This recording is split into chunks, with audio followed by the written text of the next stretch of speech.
Go. Hello and welcome to the Bears, Birds, and Brews podcast. This is a show about the Chicago Bears, the Atlanta Falcons, and craft beer. My name is Asif Lakhani. My co-host is Nabil Lalani. Yeah, Nabil Lalani. Oh yeah, sorry. I don't know why I was like making sure you're able or ready or whatnot, but yes, how's it going, Nabil? It's going well. Going well. Yeah, it looks like you got a mighty tasty beer there, my friend. I do. It's Dishoom from Other Desi Beer Co. How you doing, man? I'm good, man. I'm good. We talked about it a little bit. I did the laser eye surgery over the weekend and over last weekend, actually. So I feel like my sight is coming back. I'm ready to get back into the game, figuratively speaking. Did you see Oral Roberts coming? Because I didn't see that did not coming. see Oral Roberts coming. I did not see some Oral Roberts. Yeah. I'm sure you saw some Oral, but not Oral Roberts. No, I actually haven't seen. Well, you might be right. I don't know. My memory doesn't serve me that well. However, I am looking forward to more Oral Roberts. There you go. Right.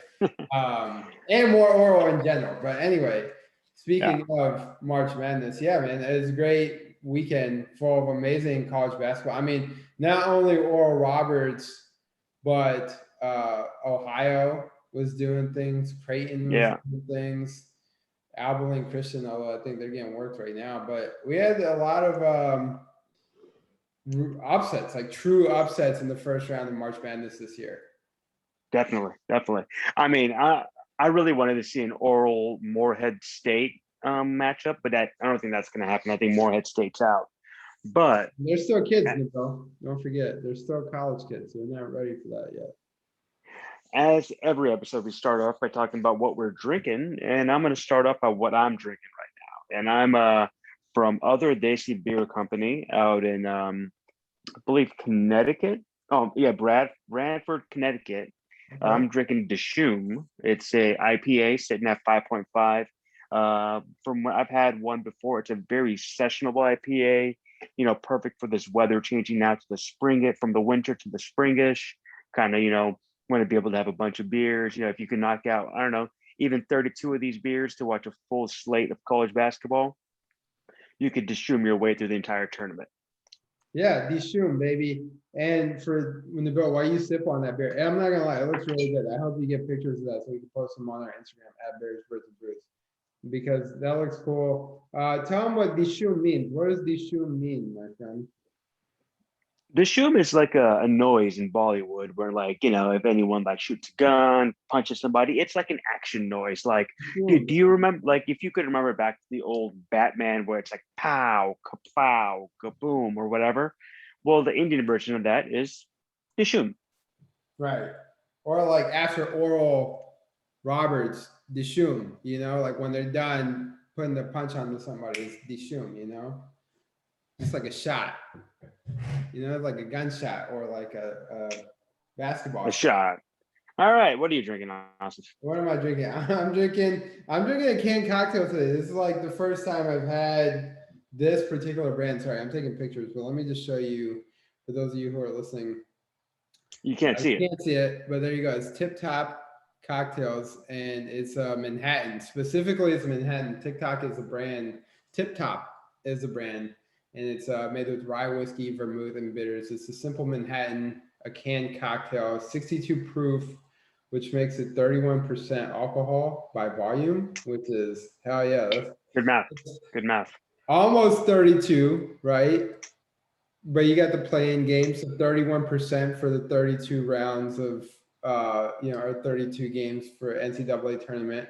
100 milliliters of Manhattan canned cocktail right here. And this thing is smooth, man. I'm drinking this in the glass that you probably have in your pantry with your name on it. It's a glass of my name. Shout out to Urslan for giving us this cool whiskey groomsman. I am going to kind of shit on you. You don't have an ice in there. You have to always have an ice in your Manhattan. So, I mean, yeah. Well, I knew I was forgetting something, and I'm happy you called it out. But I will always call it out. You need to have an ice in your Manhattan. Well, it does say that you can have it straight from the can. So I guess maybe you don't have to have ice. Maybe I don't know what I'm talking about, but I always feel like there's always an ice. Well, maybe I'm thinking old fashioned. I Well, don't it does know. say Now enjoy I'm over confused. ice or straight from the can. So I kind of just did without the ice. But Hmm. my goal is to sip on this for long enough to the point where I still have a little bit to drink after we're done recording, so I can put an ice cube in it. How's that sound? Not good at all. It No? sounds like you're messing up both sides of the option. But speaking of messing up, I am still, still not over NFL free agency and the fact that the Bears signed Andy Dalton. Still not. And It's been a week still ago. not over it. Still very angry. It's been about a week. It's been about a week, actually less than a week. We recorded when Tuesday last week, Wednesday last week. Tuesday. Yeah, so it's been 7 days, and it's been 7 days of anger. Andy Dalton's number 14, so I'm gonna make it a 14 days of anger. I think that's the proper amount of anger I need to be able to, you know, get over this Andy Dalton thing. But I don't know if that's gonna be enough time. And the reason I'm more angry right now is because the Las Vegas Raiders have just said they may be moving on from Marcus Mariota. They may just cut the guy. Wow. And I'd rather have Marcus Mariota, who would come at a cheaper cost, than have Andy Dalton. Right. So, so that's a giant fu to Ryan Pace because again, you jumped the gun. You signed a guy that you thought you really needed, who actually you don't need, and you spent so much money on quarterbacks that don't work out. I mean, again, going over the list: Mike Glennon, Mitch Trubisky, Chase Daniel, Nick Foles, now Andy Dalton. Like, you can't tell me Andy Dalton's going to work out. Okay, enough Andy Dalton for now. I have all year to talk about how angry I'm at Andy Dalton. There were some other Bears moves. They did cut Kyle Fuller, and they replaced him with your old friend, Desmond Trufant. So, Yeah. Asif, let me know what I should expect by Desmond Trufant. Well, Falcons fans are going to hate to hear this because two words that you can associate with Desmond Trufant are fast and physical. The old Dan Quinn motto of fast and physical. That's what he is, though. I mean, he's a tall guy. He's got good hand strength, good arm. Like, he's got good hands. He's got good arm strength. So he can tangle with guys, up for a jump ball. He can get in there and make some deflections. And I mean, he's somewhat, I wouldn't say he's like a shutdown corner by any means, of course, but he's more like a ball hawk. Like, he can defend for himself in a game. So you can put him up with the team's best receiver, second best receiver, their hottest guy, and he can go one-on-one with that guy pretty much. I mean, he was the 17th overall pick when he got drafted. And I mean, a lot of Falcons fans, at least myself, during that Super Bowl run, obviously we lost the game. We know that. But like, one thing you looked positively on going into the following season was the Falcons just made a Super Bowl run without their best player, without their best defensive player, who at the time was Desmond Trufant. I mean, he really did bring the swagger and the hustle and the attitude for that defense. And then he had the torn triceps muscle. Probably hasn't been the same ever since. That's why he's bounced around. But I mean, at one point in time, he was the 17th overall pick, and he was playing up to it. And I think he still got it. And if you put him in the right scheme and you give him the right help up front, I don't see any reason why he still can't contribute and be productive and be like a steal, if you will, by the time next season is almost done. Okay. Interesting.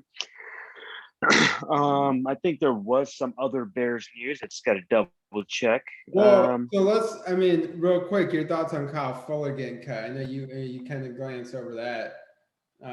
Yeah, let's I did. Kyle Fuller, I mean, I thought Kyle Fuller's a very solid corner. I mean, he's not, I don't think he's like a top 5 corner, he's not a top 5 corner, but he's a reliable corner. And he got cut, and that's a consistency that we're going to be missing now. I mean, he's been a very consistent, he's been a professional at the corner. I mean, you knew he would play decent on whoever he's covering. Now, is he Revis Island? No. Is he Jalen Ramsey? No. But is he someone that's gonna lose a game for you? Also, no. He's just a very solid, very good corner. And Kyle Fuller going to Denver, with the secondary that Denver already has, it's going to be a scary defense, especially getting back with Vic Fangio. Right. So, when they said they were going to cut Kyle Fuller, Denver was the obvious place I thought he was going to end up. I thought the Packers was also a spot that he may go, but I'm glad he's not on the Packers. I'm glad he's still repping orange and blue, just not our orange and blue. Better than green and yellow for sure. So I think Kyle Fuller is going to do well in Denver, and it sucks that we couldn't keep him. Again, I blame Ryan Pace for mismanaging the cap. I blame Ryan Pace for mismanaging so much that it's at this. And yes, it is a salary cap that's going down, but there are a lot of teams who didn't have to cut players. There's a lot of teams who've been signing a lot of players. So the moment that COVID happened and teams started realizing, we may not make money this year, other teams adjusted where the Bears did not adjust, and now they're in their current cap predicament. Again, it's not the worst cap predicament, but at the same time, it's not good either. Yeah. So I'm happy you brought that up. I also wonder too, from the perspective of, it's like we've talked about it. These guys' jobs are on the line. They know they're on the hot seat. So, like, are they being a little desperate? So, actually, at this point, I don't know if Matt Nagy and Ryan Pace are on the hot seat. I mean, they aren't actually like, going about the offseason like they're on the hot seat. Like, let me ask you this question. If you're on the hot seat, is the answer Andy Dalton if you're on the hot seat? Well, I wonder if that's what I was going to say, is I wonder if they're being extremely desperate and saying, like, we got to go get the guy we think we need to have to save our ass. I don't think they're on that. Wait, Mariota would be a better option. Maybe allows you to keep Kyle Fuller, I mean, if they were really on the hot seat, they could have just kept renegotiating contracts to the point where they can make sense. I mean, they've done some renegotiating. I think unless they go like 3-17, 3-14, there's 17 games now. If they go 3-14, I guess maybe they may get fired, but I think a lot's going to have to happen for them to get fired because, like, if you're not already fired for foobarring the Mitch Trubisky situation, you foobarred the quarterback situation 4 times now. Right. If you're not already fired for that, like, what else do you have to do to get fired? No, that's a great point. I know everyone thinks they're on the hot seat, and I hope they're on the hot seat, but my common sense, my Chicago Bears common sense, I should say, is telling me I don't think they're on the hot seat. I mean, unless something extreme happens, I think they're here for another year. Okay, that's totally valid.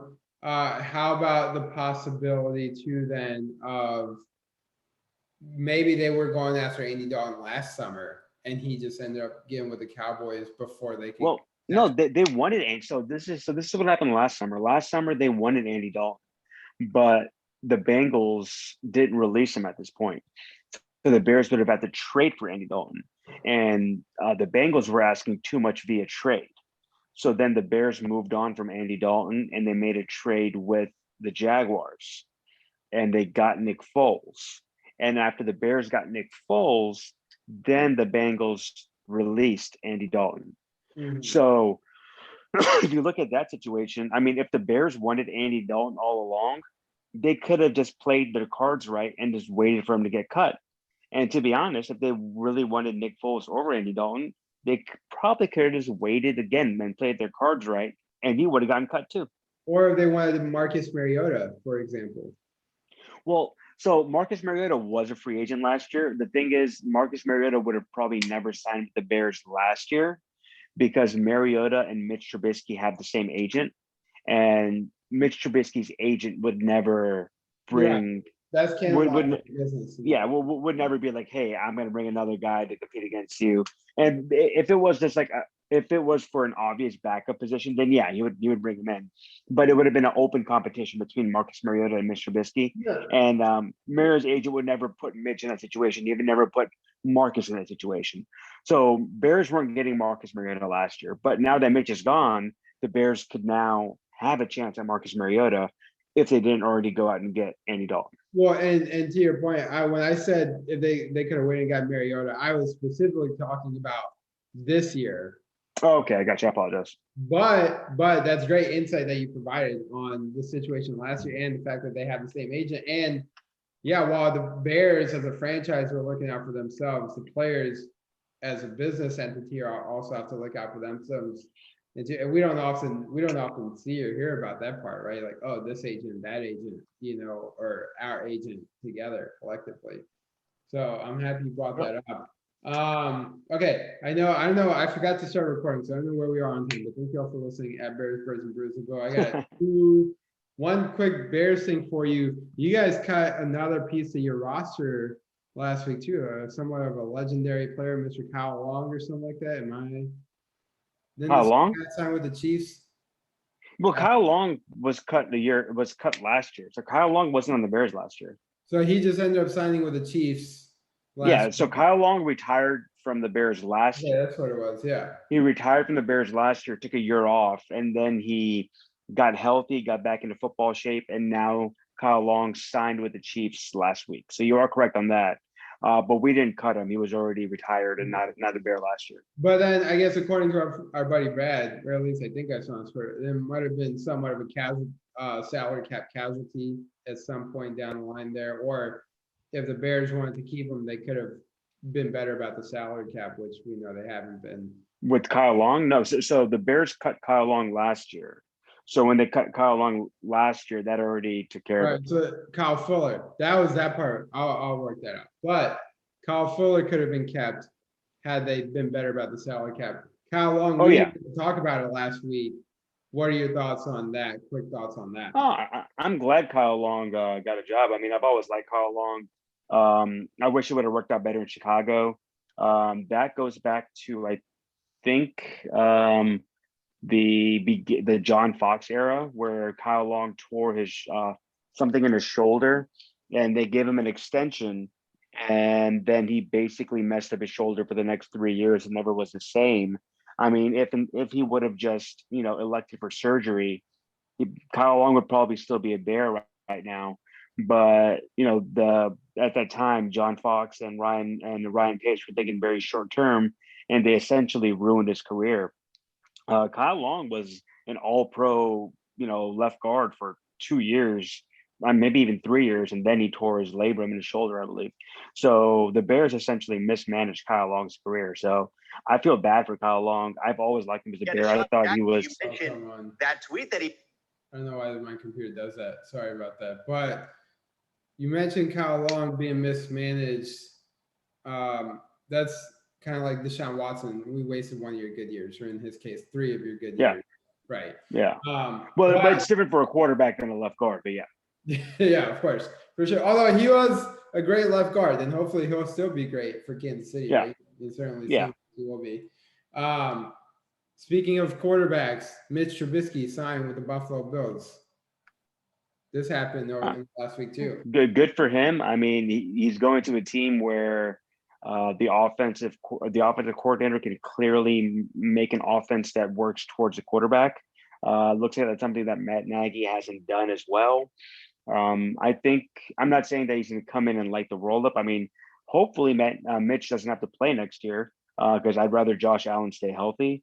Okay. But if we do see Mitch come in for, whatever cleanup duty, or if Josh Allen does get a little hurt, Josh Allen does play a physical style of football, so there is a chance he could get hurt. I think Mitch will be able to come in and, pick up where he leaves off from and, work a game. Do I think Mitch is going to somehow turn into Josh Allen next year? No. Do I think Mitch is going to be there for 1 year, then go become Steve Young somewhere else? I don't think so. Right. Would it be cool if it happens? I really hope it does happen. Yeah, for sure. I mean, either way, it's good to see at least some have some sort of job security and stability. Yeah. And it is a great opportunity for him to become a better quarterback. Definitely. Yeah. Okay, let's go to. I'm just going to throw some names at you. These are all currently free agents in the NFL right now, and then just give me your thoughts where they're going to go. What's the best case scenario for this person? We'll just start with number 1, Jadeveon Clowney. He's still available. Jadeveon Clowney, still available.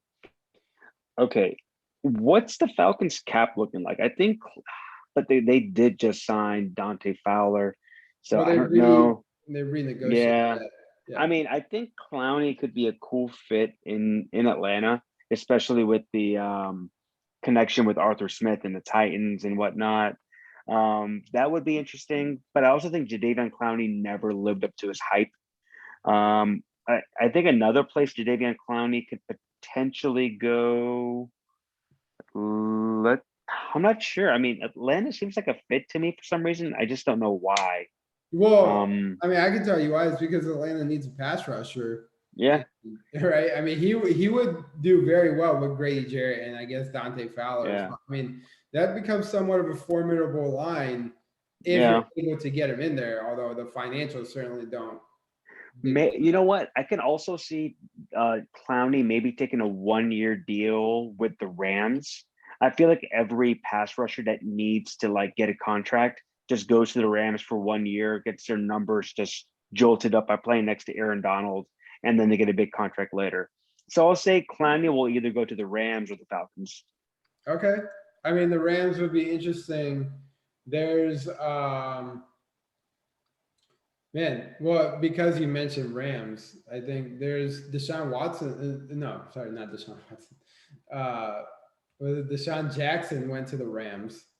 Yeah, I mean, and you know they're still moving, right? They traded for Matthew Stafford. Now they got Deshaun Jackson, which I mean things could be. I mean, it's a whatever signing. I mean, Deshaun Jackson is not remotely the same player as he used to be. I mean, it's what his 10th year in the league at this point. He's just a deep threat now. Deshaun Jackson still.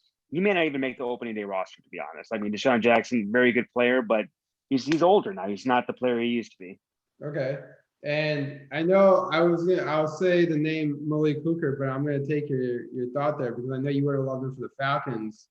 I thought Malik Hooker would have been great for the Falcons. I think he might be going to the Cowboys you're talking about. Who just got Keanu Neal. They just got Keanu Neal, and like that safety combination of Keanu Neal and Malik Hooker would be crazy. I mean, you have a true in the box strong safety. You have one of the better ball hawks when healthy in the league. I mean, that would be a very interesting combination. I'd like to see him on the Cowboys. I still thought he'd be great for the Falcons, but Falcons got that other safety from the Raiders. I don't think Malik Hooker's going to cost a lot. I could also see Malik Hooker going to, let's see, trying to think of a team that'd be good for him.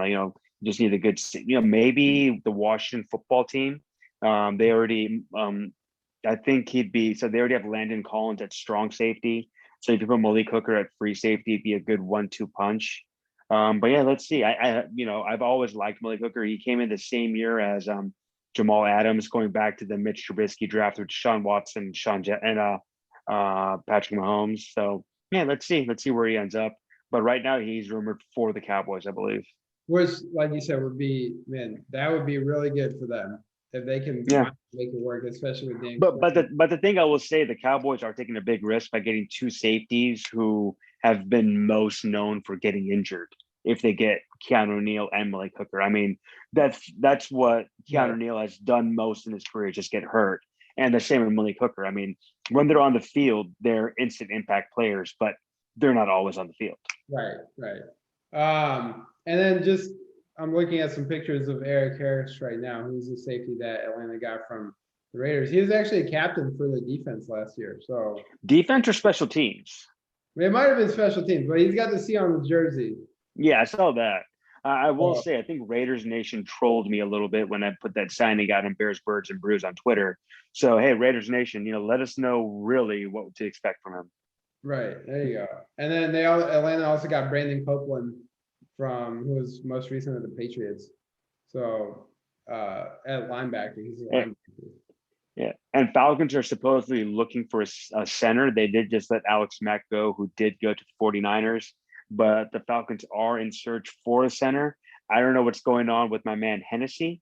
Is Hennessy not going to center of the future? Because, that everyone's getting their Hennessy jersey in Atlanta. So, I mean, that is the most Atlanta player I've ever seen. So, what's going on with Hennessy, man? I got to know. No, I would believe that he's ready to either start or, I mean, he's got to play a bigger role. But at this point, you were a high draft pick. Like, you had a couple games. Yeah, third round pick. You saw some action last year. So, I mean, It's funny because his first 2 snaps at center last year, back-to-back plays, he got penalties for the team. So, that's a good sign. All right. Another free agent name, James Conner. You see anything happen for James Conner in the offseason? The running back? Mm-hmm. I mean, running back. I mean, he can go. I mean, it's a running back. He can put him wherever you want. Just plug and play. To be honest, I don't think we'll sign until after the draft. Probably. I mean, we're on the second, going into the third wave of free agency almost right now. I don't even know who needs a running back. Yeah. Well, maybe Atlanta. I don't know. I mean, like there's. Of course, it's a running back. I mean, you're better off drafting a running back than signing one. I mean, I thought Jamal Williams was a good pick at running back for the Falcons just because he didn't have that many miles and he came from the same system that Atlanta's running right now. But James Conner, I mean, it's a good back, but he's nothing special. Right. Okay. I mean, Duke Johnson also available, but the reason I mentioned James Conner is because he's shown he can be good. He's shown that he can be really good. Yeah, I mean, again, so I feel like running back is always based off the offensive line. If you can build a good offensive line, your running game is going to be fine. So at this point, like you need to get your scheme and your offensive line set before you worry about running back. And I would rather just get a young back out there than go out and spend money. James Conner, he comes from, the Steeler system where I don't know who runs the same. It's all a similar system that everyone runs a system based off the West Coast offense these days. So it's not like, apples to oranges system wise, but at the same time, like, I don't know where James Conner would be a fit at this point. So I think post draft, and then teams are going to see, okay, we still need a running back. They may give James Conner a call. So I don't think he's going to be signing anytime soon. I could be wrong, but I just see that signing happening after the draft at this point. All right. And then, I mean, I'll just throw some names out there. You don't have to comment on it. Just take some names that you want. You got Richard Sherman still available. Malcolm Butler. Back to the Seahawks. Okay. That would be great, actually. That'd be very cool. Malcolm Butler's still out there. I don't know. KJ Wright I'm not sure. Available. Melvin Ingram is available. Carlos Dunlap is available. Melvin Ingram is an interesting name to watch. I don't know where he'll end up, but I feel like he's been a consistent, like he hasn't been great, but he's been a consistent player most of his career. Yeah. He's not going to be like the 10, 15 sack guy, but he puts up numbers, very good player. So I think Melvin Ingram will end up somewhere. Now I think he'll sign a shorter deal and then try to get a bigger deal after this year. So let's see what happens. I mean, Melvin Ingram might be, of all the players you named right now, Melvin Ingram is one player that sticks out to me as like, oh, that's the player I need to get. Yeah. Okay. Yeah. I mean, certainly probably has the most upside and the most, least wear and tear of all like the top tier free agents available. So, I mean, there's a bunch of them, we're going to do that. Maybe we should just make this a weekly segment because that was fun. I like getting your insights on that. As far as the Falcons go, we'll just go over here. Unless you got any quick thoughts. You got any quick thoughts? No, go ahead. No, I was going to say, so the Falcons, with the watch is on. What are they going to do with the number 4 pick? Quarterback, elite player. All right. I mean, quarterback has been the rumor. Quarterback is like, Falcons just restructured Matt Ryan, but they're still very involved in trying to look at Trey Lance. I think it's smoke. I think they're trying to get someone to trade up to number 4 to get a quarterback. And unfortunately for the Falcons defense, I think they're looking at one very specific player for the Falcons, and it's not a defensive player. I think the Falcons are looking at Kyle Pitts from Florida, the elite tight end prospect that's coming out. I mean, he just ran, I think, a 4.46 today. I mean, so you might be right. Yeah. I'm not sure. If you want to double check what he ran today, he's a fast tight end. I mean, he'd be coming in, and he might be the second best tight end already in the NFC South coming in. So he's a guy with all the intangibles. I mean, he's going to be the reason Kyle Trask is going to get drafted to the NFL. So Kyle Pitts is a very good prospect. He can come in and be an instant impact player for Matt Ryan and for this offense. And it was a 4.46 for Kyle Pitts that he ran today. So I think I was correct on that. I will say that, if the Falcons take Kyle Pitts at 4, that will be shocking to me. So I think that'd be the highest taken tight end in the NFL draft since Vernon Davis. And I think Vernon Davis went 5. Wow. But if they can trade down and get Kyle Pitts, I'd be more okay with it. I mean, I feel like the Falcons shouldn't be drafting offense in the first place at this point. Mhm. But, they're going to always say take elite talent over anything. I always say you should trade down and get as many players as possible. But, agree to disagree. But yeah, if you want, but I feel like the Falcons may walk away from the draft, which they're going to have players attending in person. Very limited amount of people, but players will be attending the draft in person, I believe, this year. The Falcons may walk away with the Kyle Pitts the first night of the draft, I feel like. Okay. Certainly an enticing prospect for all Falcons fans. We can talk about high-powered offense and to keep that brand of football. I mean, you'll have 2 elite wide receivers and an elite tight end coming in. You'll probably draft a running back in the second round. And then, you'll score 35 points a game, but you'll give up 37 because you haven't touched the defense.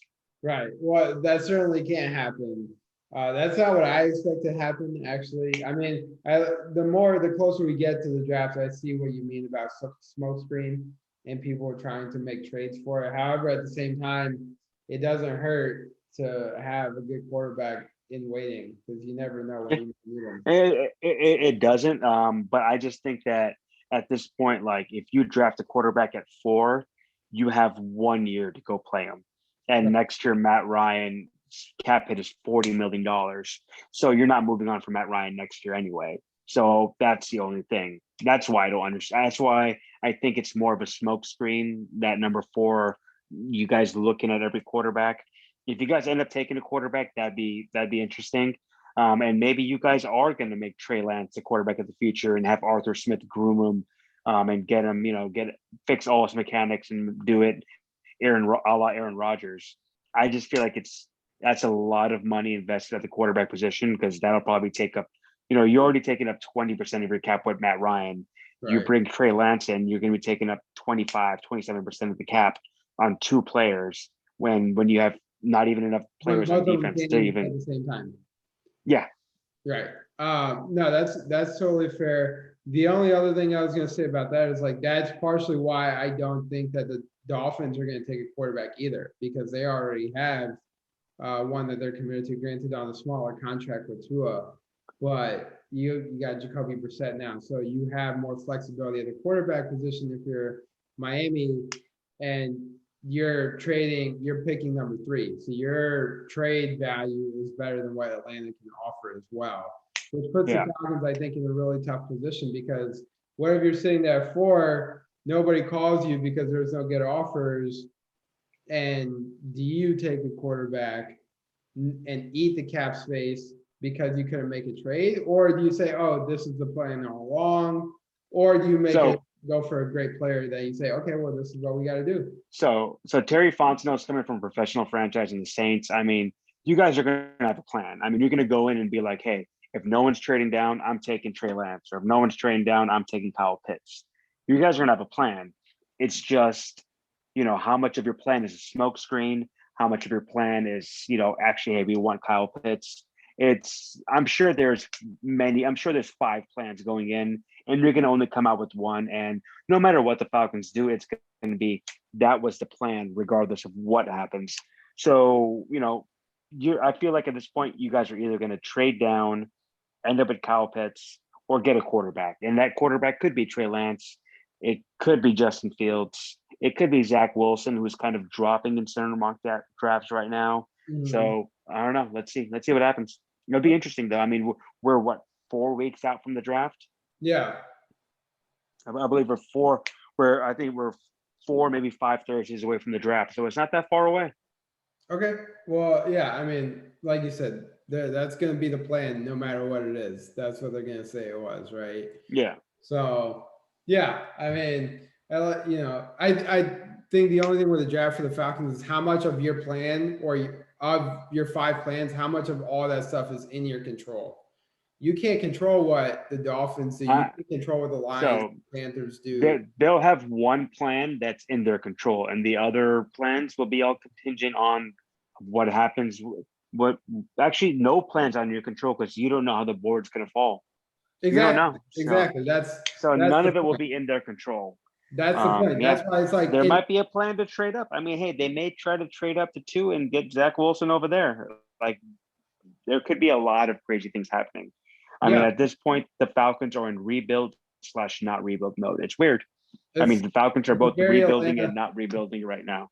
It's a very Atlanta position to be in because the Hawks they were always in that mediocre position. They never won a championship, but they never were able to transform a franchise. The Falcons, slightly different scenario. They could transform the franchise here, but they maybe don't need to. They could be very prosperous within the next 2 to 3 years and say this was the plan all along. Like you said. Definitely. Speaking of the Hawks, I do have some Hawks and Bulls news. So we are entering the NBA trade deadline this week. And there's one player that the Hawks and the Bulls are both after right now. And that is one of the Ball brothers. And not LaMelo Ball, talking about Lonzo Ball. Both teams are rumored to be trying to trade for him. The Bulls have offered Thomas Sandorowski and a second-round pick. The Hawks are apparently making a trade package for Lonzo Ball that's surrounded by a package that includes Cam Reddish.